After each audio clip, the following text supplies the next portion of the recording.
Okay, so in my last video I was talking about the Occupy DC protests, and I kind of weaved in a story about this recent CBO report that was being bandied about by left-wingers, talking about how the income gains in the top 1% since 1979 have been,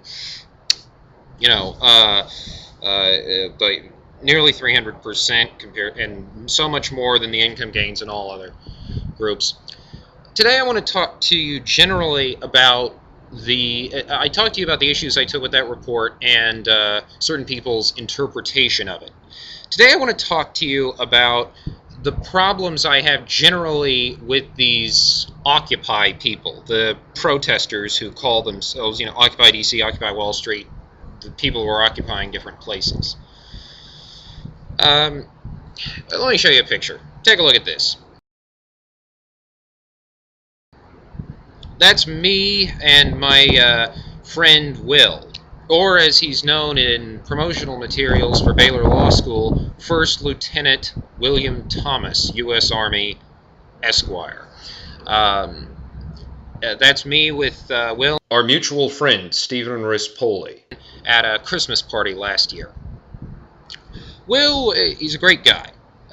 He's a great guy, and had a lot of success here at Baylor Law School. In addition to having served in Iraq, he is on law review. He's on the dean's list. He and his partner recently won a moot court competition. It was the Lone Star moot court competition. They won it, and he got Best Speaker. In addition, he's got a beautiful wife who, incidentally, actually outranks him in the Army. She's a captain, he's a lieutenant. You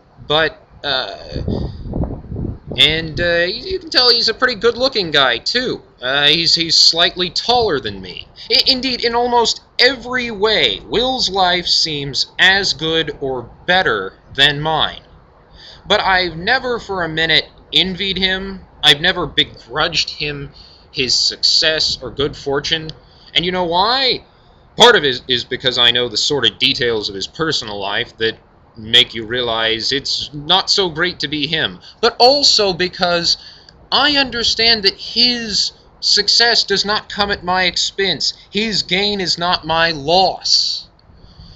That's the thing that a lot of these Occupy place names people are that's the issue I take with them. They seem to be protesting, and certainly the people who are pouring gasoline on the fire, politicians, pundits, are perpetuating this myth that the success of what they call the top 1% is coming at their expense, that these people's gain is their loss.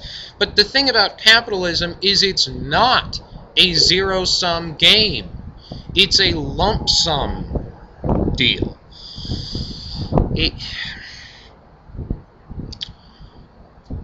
There's one other thing I want to point out. Yesterday I showed you some clips from a segment that Rachel Maddow did on that CBO report. Take a look at this thing, this poll she pointed to.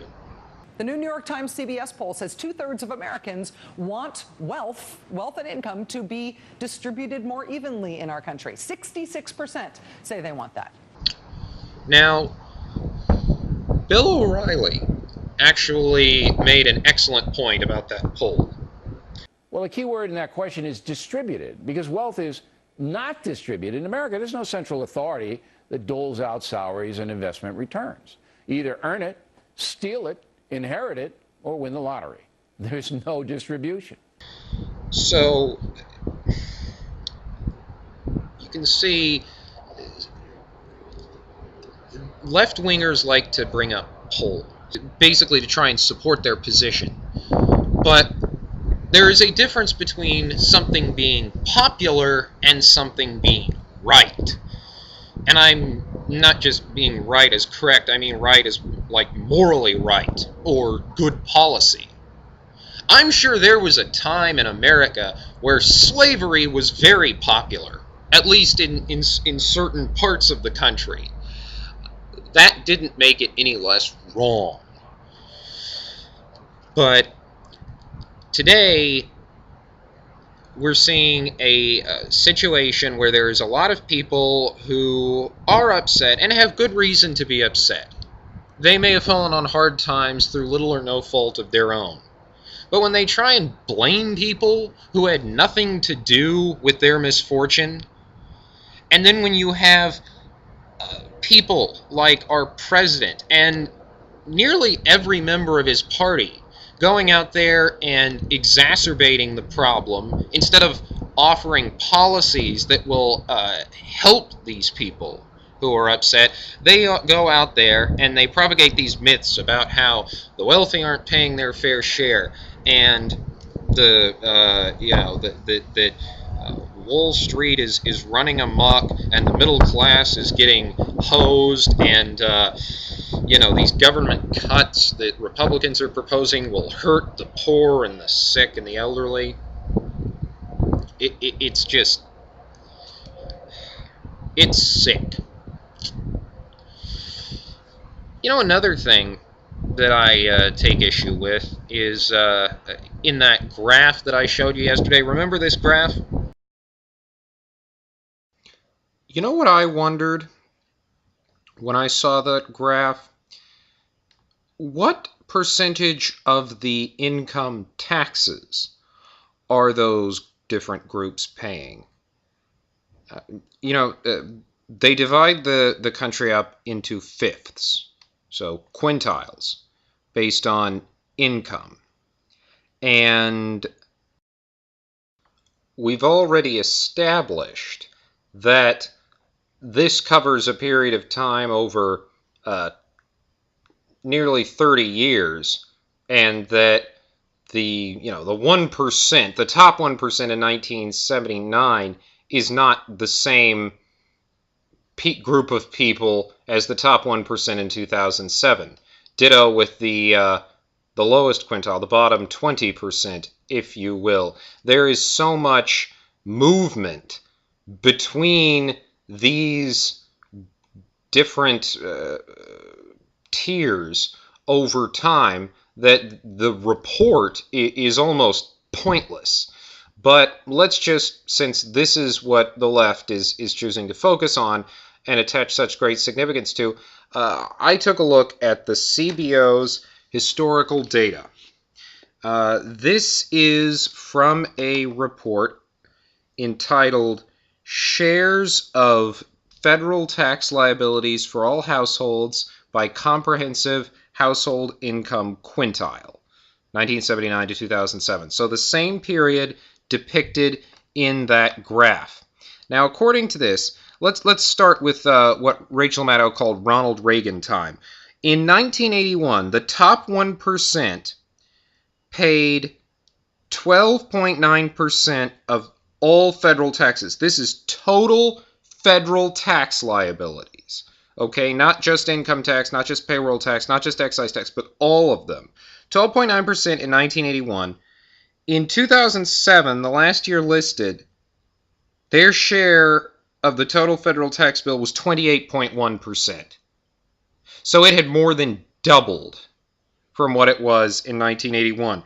By comparison, the lowest quintile, the bottom 20% of households in the U.S. in 1981 paid 2.0% of all the taxes. 2.0%. That was their share of the total federal tax liability. In each of the last 3 years, 2005, 2006, and 2007, their share of the total federal tax bill was 0.8%. So less than half of what it was in in 1981. So there you go.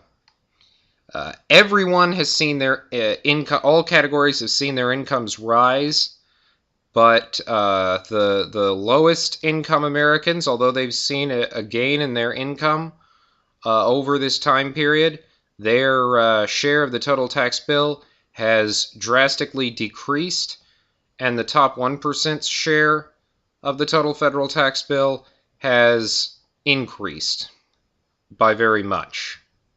Indeed, it's interesting. It appears from this data that the share of the total federal tax bill paid by the lowest quintile, the second quintile, the middle quintile, and the fourth quintile. So the bottom 4 quintiles, affect 80% of the population, has decreased in that time period reflected by the graph. Since Ronald Reagan time, the share of the total tax bill paid by the bottom 4 quintiles has decreased, while the share of the total federal tax bill paid by the top quintile has drastically increased.